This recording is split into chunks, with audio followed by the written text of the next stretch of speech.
Hello बच्चों, स्वागत है आप सभी सबका। कल के लेक्चर में हम लोगों ने एम्ब्रियोजेनेसिस को पढ़ लिया था और आज हम लोग स्टार्ट करेंगे इंडोस्पर्म का फॉर्मेशन। चलिए शुरू करते हैं। Endosperm formation.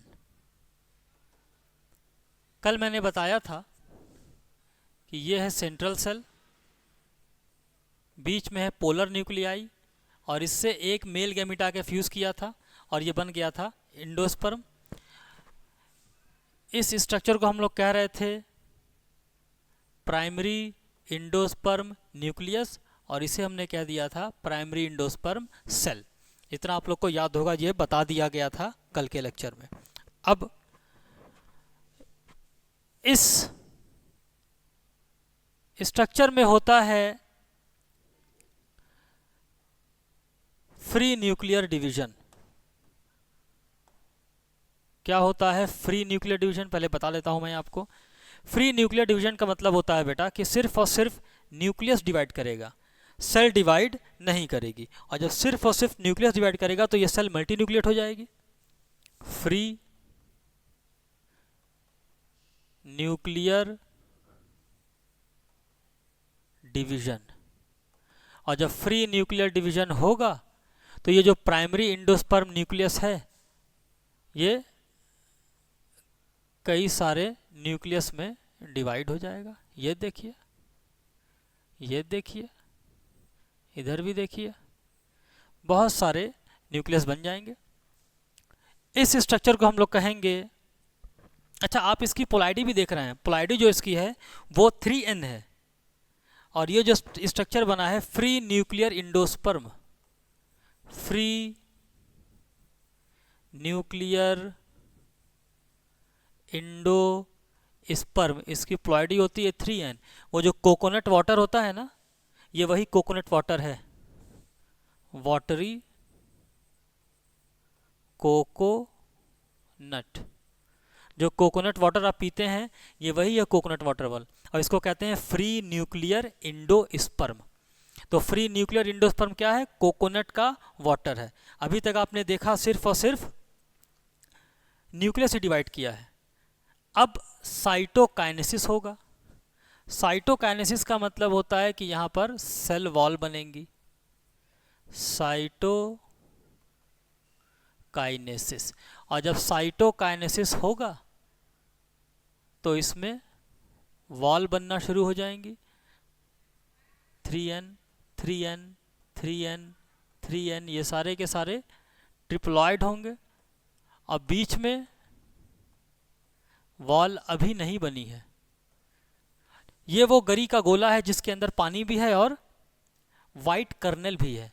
इसे कहते हैं वाइट कर्नेल, गरी जिसे आप लोग कहते हैं। और वाइट कर्नेल को हम लोग कहते हैं साइटो। वाइट कर्नेल तो समझ गए ना, वो जो गरी नहीं खाते हैं आप लोग, गरी के गोले में जो वाइट कलर का होता है उसे वाइट कर्नेल कहते हैं। और इसे कहते हैं cellular endosperm. This is called cellular endosperm. और इसके अंदर जो वाटर है इसे हम लोग कहेंगे फ्री न्यूक्लियर इंडोस्पर्म। बस खत्म हो गया। ऐसा नहीं है कि इंडोस्पर्म सिर्फ एक तरीके के होते हैं, लेकिन ये सबसे कॉमन टाइप का इंडोस्पर्म है। इंडोस्पर्म कई तरीके के होते हैं, बट आपको सिर्फ ये पढ़ना है जो कि मोस्ट कॉमन टाइप का है, क्योंकि एनसीईआरटी कहता है भैया सबसे कॉमन टाइप का ही पढ़ाएंगे हम लोग।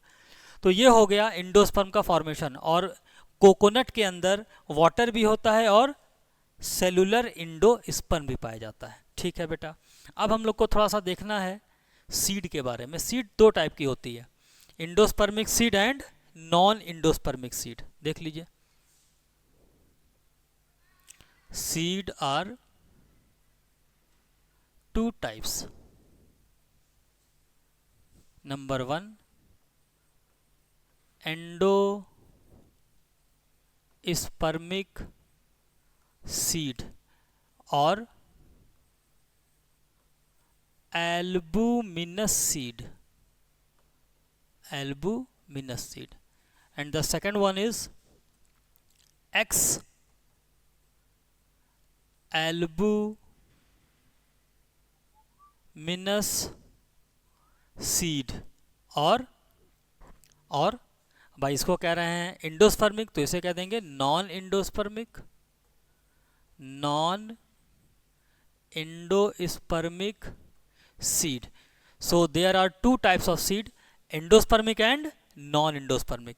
बेटा इंडोस्पर्मिक सीड इसलिए कह रहे हैं क्योंकि यहां पर इंडोस्पर्म है, एंडोस्पर्म प्रेजेंट, और इसी एंडोस्पर्म के अंदर होता है फूड का स्टोरेज. इसे नॉन इंडोस्पर्मिक सीड इसलिए कह रहे हैं क्योंकि इम्ब्रियो ने सारा का सारा इंडोस्पर्म खा लिया. अब इंडोस्पर्म नहीं है तो क्या है, यहां पर है कॉटिलिडन, कॉटिलिडन प्रेजेंट. इंडोस्पर्म और कॉटिलिडन इन दोनों में ही फूड का स्टोरेज किया जाता है. ठीक है, अब एग्जांपल देख लिए, बहुत इंपॉर्टेंट है, खूब पूछा जा रहा है ये सब. अगर बात करें एक्स एल्बुमिनस सीड की, तो इसका एक सिंपल सा एग्जांपल होगा डाइकॉट सीड. जितने भी डाइकॉट सीड हैं, जैसे हो गया आपका ग्राम चना, पी, ये सब जो है डाइकॉट हैं, जिसमें आप खोलते हैं ना कि दो निकलते हैं ऐसे, दो कॉटिलिडन. पी हो गया, और आपका मूंगफली जिसको कहते हैं पीनट. तो ये सब जो हैं डाइकॉट सीड के एग्जाम्पल हैं. लेकिन एक एक्सेप्शन भी है यहाँ पर, और एक्सेप्शन ही पूछा जाता है एग्जामिनेशन में. एक एक्सेप्शन भी है ऑर्किड.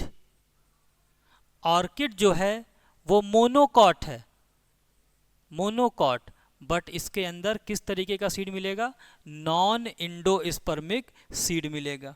अब उसी तरीके से देख लेते हैं ज़रा हम लोग इधर एल्बुमिनस सीड. इसका एग्जाम्पल होगा बेटा जैसे कि हो गया कोकोनट, कोकोनट, मेज, मेज जानते हैं ना, मक्का जिसको कहते हैं, मक्के को ही मेज कहते हैं बेटा. कैस्टर, बट एक डाइकॉट है, और इस डाइकॉट में एल्बुमिनस सीड पाया जाता है. जानते हैं वो कौन है, लिखा हुआ है कैस्टर. कैस्टर जो है वो डाइकॉट है, लेकिन इसके अंदर एल्बुमिनस सीड होती है. तो यही एक्सेप्शन हो गया, यही है एक्सेप्शन. तो एक बार देख लीजिए, there are two types of seed, albuminous and non albuminous seed. ये हो गया बेटा. अब थोड़ा सा और आगे बढ़ते हैं और हम लोग पढ़ते हैं एम्ब्रियोजेनेसिस क्या होता है ना, एम्ब्रियोजेनेसिस. चलिए, बहुत आसान सा टॉपिक है एम्ब्रियोजेनेसिस. सिर्फ और सिर्फ 1 मिनट में समझ जाएंगे. The process of conversion of embryo, embryo change हो रहा है. भाई एम्ब्रियो बना था, सॉरी जाइगोट था, zygote is changes into embryo. This process is known as embryogenesis. बस खत्म हो गया. देखिए कितना इजी है. तो what is embryogenesis? When zygote is changes into embryo, it is known as embryogenesis. अब क्या सीरीज है, एम्ब्रियो बना तो फिर उसके आगे क्या क्या बनेगा, ये सीक्वेंस पूछा जाता है. तो मैं सीक्वेंस आपको बता देता हूँ. सबसे पहले बना zygote,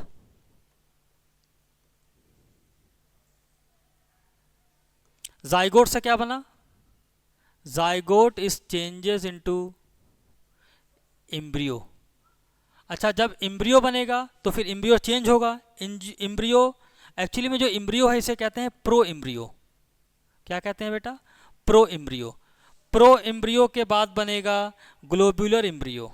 pro embryo changes into globular embryo. Globular embryo changes into heart shape embryo. Heart shaped embryo. अब अगर इसका नाम है हर्ट शेप एम्ब्रियो तो इसका मतलब इसका शेप कैसा होगा, हर्ट शेप का होगा, और इसके बाद ये चेंज हो जाएगा सीधे मैच्योर एम्ब्रियो, मैच्योर एम्ब्रियो। देखा कितना इजी था। तो embryogenesis is the process of conversion of zygote into the embryo. Now zygote is changes into the pro embryo changes into the globular embryo, heart shape embryo and mature embryo. खत्म हो गया। देखिए कितना easy है और आसानी से ये सारी चीज़ें याद भी हो जाएंगी। चलिए आगे बढ़ते हैं बेटा, थोड़ा सा पढ़ लेते हैं हम लोग फ्रूट्स के बारे में। Fruit, study of fruit is known as pomology and study of pollen grain is known as palynology. Compare करते रहिए। अगर फ्रूट की बात करें तो बेटा जो फ्रूट है ना, फ्रूट में दो चीज़ें होती हैं। एक तो होता है छिलका जिसको आप लोग कहते हैं पेरिकार्प, और दूसरा चीज़ फ्रूट में होता है seed. It means fruit contains two part, pericarp and seed. अगर किसी चीज़ में पेरिकार्प है और सीड है तो उसे हम लोग कहेंगे फ्रूट। अब ये पेरिकार्प दो तरीके का हो सकता है, या तो ये पेरिकार्प ड्राई होगा, सूखा होगा बिल्कुल, या फिर फ्लैशी होगा, गूदेदार। अच्छा, ड्राई का एग्जाम्पल मैंने यहाँ लिखा अरैकिस। अरैकिस जानते हैं क्या है? मूंगफली। देखिए यही तो है मूंगफली, जैसे मूंगफली, और इसके अंदर ये रहा सीड। This is called dry pericarp. तो हम लोग पेरिकार्प तो खाते नहीं हैं, हम लोग क्या खाते हैं? इस सीड को खाते हैं। और आप लोगों ने देखा होगा कि इस सीड के सराउंडिंग एक और लेयर होती है, इस लेयर को कहते हैं सीड कोट। सीड कोट, देखिए कितना इजी है, हो गया। तो अगर ड्राई है तो इसका एग्जांपल होगा ग्राउंडनट, इसको ड्राई फ्रूट कहेंगे। अच्छा, अगर फ्लैशी है, फ्लैशी की बात करें, फ्लैशी मतलब गूदेदार, इसका एग्जाम्पल है मैंगो। मैंगो, अगर मैंगो की बात करें तो मैंगो में जो पेरिकार्प है इसके तीन पार्ट होते हैं। मैंगो में pericarp is divided into 3 part. तो 3 पार्ट हैं, तो एक होगा आउटर, एक होगा मिडिल पार्ट, और last one is inner part. Clear है? आउटर पार्ट को कहते हैं एपिकार्प, मिडिल पार्ट को कहते हैं mesocarp, and inner part is known as endocarp. अब अगर आपसे पूछे कि मैंगो में हम लोग क्या खाते हैं, तो मैंगो में हम लोग मीजोकार्प ही खाते हैं। अरे भाई, एपिकार्प हो गया छिलका, मीजोकार्प हो गया गूदा, जो गूदा खाते हैं हम लोग आम का, और इंडोकार्प हो गया गुठली। गुठली हो गया खत्म। तो मैंगो में क्या खाते हैं? मीजोकार्प। मीजोकार्प मीन गूदा, गूदा ही तो खाते हैं हम लोग, ठीक है। तो अगर आपसे पूछे कि एडिबल पार्ट ऑफ मैंगो, तो आप कहेंगे मीजोकार्प। अब जो गुठली खाता होगा वो गुठली कह देगा, वैसे मैंगो का जो एडिबल पार्ट है वो मीजोकार्प है, ठीक है। अब अगर कोकोनट की बात करें तो कोकोनट में जो मीजोकार्प होता है वो होता है फाइब्रस। इसको नहीं खाते, इससे रस्सी बनाई जाती है। कोकोनट में जो एंडोकार्प होता है इसी को कहते हैं endosperm, and this is eatable, इसी को खाया जाता है। दिस इज एडिबल, खाने वाला पार्ट है ये एंडोस्पर्म। सो मैंगो में मीजोकार्प, कोकोनट में एंडोकार्प या एंडोस्पर्म एडिबल पार्ट होता है। अच्छा, मैंगो एंड कोकोनट ये दोनों ही ड्रूप काइंड के फ्रूट हैं। ड्रूप, अगर पूछे ड्रूप क्या होता है तो ड्रूप में 2 एग्जांपल याद कर लीजिएगा, मैंगो एंड कोकोनट, बस हो गया। हम लोग पेरिकार्प पढ़ लिए। तो पेरिकार्प दो तरीके के होते हैं, ड्राई एंड फ्लैशी। अगर ड्राई है तो इसका एग्जाम्पल होगा ग्राउंड नट जिसमें मूंगफली आ रही है, ये बाहर का छिलका है जो हम लोग फेंक देते हैं। फ्लैशी है तो फ्लैशी में 3 पार्ट होंगे, epicarp, mesocarp, endocarp. Edible part कौन सा है मैंगो में? मीजोकार्प। खत्म। अब आइए पढ़ते हैं थोड़ा सीड के बारे में। सीड क्या होती है इसको हटा देते हैं, ऊपर से पढ़ते हैं।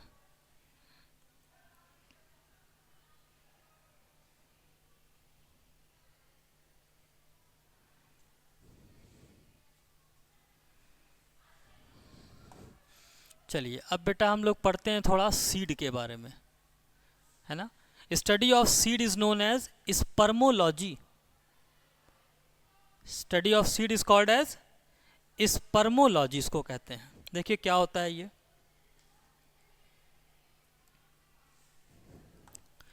सीड के 2 पार्ट होते हैं, एक तो सीड कोट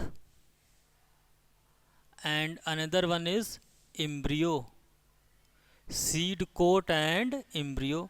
अच्छा, सीड कोट या तो एक होगा या 2 होगा, एक भी हो सकता है और 2 भी हो सकता है। एक है तो कोई बात नहीं, 2 होगा तो बात है। एक होगा outer, another one is inner. Outer वाले को कहेंगे टेस्टा, इनर वाले को कहेंगे टेगमेन। बस हो गया। अब आगे बढ़ते हैं। एम्ब्रियो की बात करें, so embryo are divided into 2 parts. Embryo के 2 पार्ट होते हैं, एक है एम्ब्रियोनल एक्सिस और दूसरा है कॉटिलिडन। कॉटिलिडन में ही फूड स्टोर किया जाता है, फूड स्टोरेज होता है। एम्ब्रियोनल एक्सिस की बात करें तो एम्ब्रियोनल एक्सिस आर 2 पार्ट्स, एक होगा प्लूम्यूल, दूसरा होगा रेडिकल। प्लूम्यूल बनाता है शूट सिस्टम एंड रेडिकल बनाता है रूट सिस्टम। कुछ समझ में आ रहा है? अच्छा, कॉटलिडन की बात करें तो कॉटलिडन एक भी हो सकते हैं और 2 भी हो सकते हैं। बहुत इजी है, कॉटलिडन एक भी हो सकते हैं, 2 भी हो सकते हैं। एक कॉटलिडन है तो इसे कहेंगे मोनोकॉटिलिडन, मोनोकॉटिलिडन, और 2 है तो कहेंगे डाई कॉटिलिडन। बस हो गया, ख़त्म। ये है सीड। अब इसको मैं बनाकर दिखा देता हूँ आप लोगों को कि सीड किस तरीके का दिखाई देता है।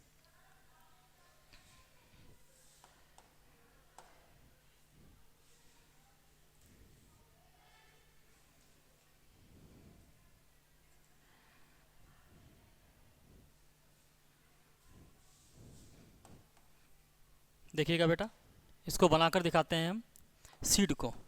सबसे पहले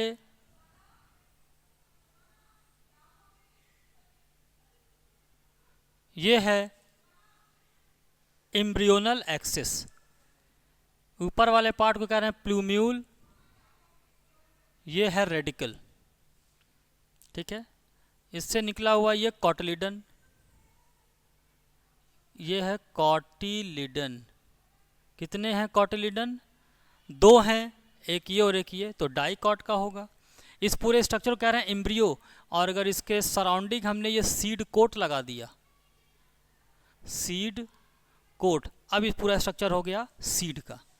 अगर हमने सीड कोट हटा दिया तो आप कहेंगे एम्ब्रियो, सीड कोट लगा दिए तो आप कहेंगे सीड कोट। खत्म हो गया बेटा, ये स्ट्रक्चर है सीड का। और आगे बढ़ते हैं थोड़ा सा। अब अगर फ्रूट बन रहा है सिर्फ और सिर्फ ओवरी से तो कहते हैं true fruit. If fruit is developed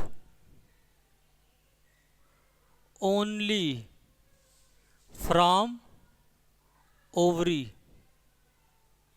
true fruit, true fruit कहेंगे। अगर फ्रूट डेवलप कर रहा है अदर देन ओवरी तो कहेंगे false fruit. If fruit is develop from any other part other than ovary, other than ovary, तो इसे हम लोग कहेंगे फॉल्स फ्रूट, फॉल्स फ्रूट। और फॉल्स फ्रूट का एग्जांपल आपको याद करना है, स्ट्रॉबेरी, कैश्यू नट, ये सब पूछा गया है। एप्पल, एप्पल आप जो खा रहे हैं एक्चुअली में फ्रूट नहीं है, ओवरी नहीं है, थैलेमस खा रहे हैं आप, मॉडिफाइड थैलेमस खा रहे हैं।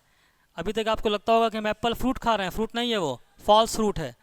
और फॉल्स फ्रूट किससे डेवलप हुआ है? एप्पल डेवलप हुआ है थैलेमस से। अब अगर एक पॉइंट और पूछा जाता है, parthenocarpic fruit,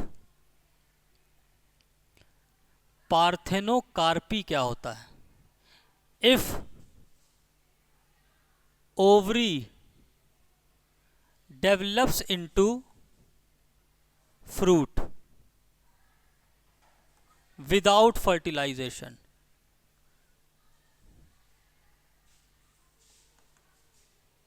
without fertilization, this process is known as parthenocarpy। ठीक है। अच्छा, एक चीज और, if ovule develop into seed without fertilization, इसको क्या कहेंगे? भाई ओव्यूल है और अगर वो बिना फर्टिलाइजेशन किए हुए सीड में चेंज हो जा रहा है, इसे कहते हैं एपोमिक्सिस, एपोमिक्सिस कहेंगे बेटा इसको। तो ये कुछ चीज़ें हो गई जो हम लोगों ने फ्रूट, सीड और सीड कोट के बारे में देखा। ठीक है, अब इसमें काफ़ी कुछ हम लोगों ने पढ़ लिया है, आगे कुछ बचा हुआ नहीं है। तो नेक्स्ट टर्न से हम लोग स्टार्ट करेंगे रिप्रोडक्टिव हेल्थ, उस चैप्टर से काफ़ी क्वेश्चन आते हैं। चलिए बेटा, थैंक यू सो मच।